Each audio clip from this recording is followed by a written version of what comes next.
collapse here. All right. In the Impact segment tonight, there's a group called the Clarion Project, which is dedicated to exposing the dangers of Islamic extremism. Recently, we asked Clarion to pinpoint for us 5 dangerous situations here in the USA. With us, Ryan Morrow, National Security Analyst for the Clarion Project. So you have many, many more than this, but we picked the top 5 that I think will be of interest. The first one is in Hancock, New York, about 145 miles northwest of Manhattan. What's going up in Hancock? There's actually a place there called Islamburg. They have a sign that says, "Welcome to Islamburg." It's about a 60, 70-acre large compound, and it's the headquarters for a group called Muslims of the Americas that follows a radical cleric in Pakistan. The videotape that's on the screen is something that was given to me by law enforcement, showing them engaging in guerrilla warfare training at that Islamburg compound. Okay, so Islamburg, upstate New York, they have weapons. It's private property. Right. All right, they're training on the property. Can the authorities do anything about it? Beyond monitoring them, no, because they're not listed as a foreign terrorist organization. FBI documents that we've obtained do show that they consider them a threat, but because they don't have that designation, they're able to operate in the U.S. and we have a dozen. Do you know how many people are up at this compound? That specific one, no, but the estimates of the number of members that this group has across the country, they say they have 22 of these places across the country, is somewhere around 3,000. Training ground. Wow. All right, now we have the Dar el Hara Islamic Center in Falls Church, Virginia. What's going on there? Right, a history of radical leadership over there. Anwar al-Awlaki used to be their imam before he went over and he joined Al-Qaeda. And there was even videotape that was taken of the current imam speaking recently in Virginia, where he specifically said that Muslims should be first in line to get the arms for jihad. All right, so at this center in Falls Church, there's an imam there presently. Right. Who wants to get arms for the jihad. He preaches that that is a requirement upon Muslims. Wow. All right, the third one is one I mentioned last night in Brooklyn, New York, with John Stossel. It's the Masjid at-Taqwa Mosque. What's going on here?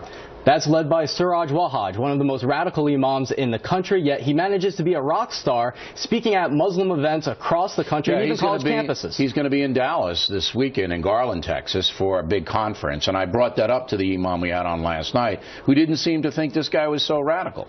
He didn't address that. He was addressing the issue of whether he's been prosecuted, which is a whole nother thing. If you look at what he's been preaching, it's sheer anti-Americanism, turning America into a caliphate, and his mosque was even suing the NYPD because they were conducting surveillance on it. That's right, that de Blasio pulled off.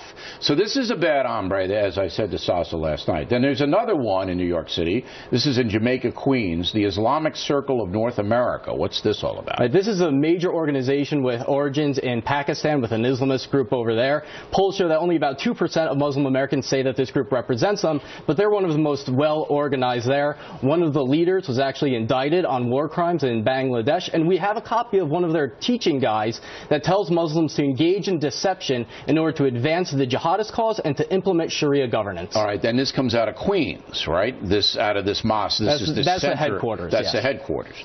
All right, and finally, and this is the most controversial one, you have CARE, the Council on American-Islamic Relations, and they've been on this program. They do a lot of media. And what are you saying, that they're a dangerous group?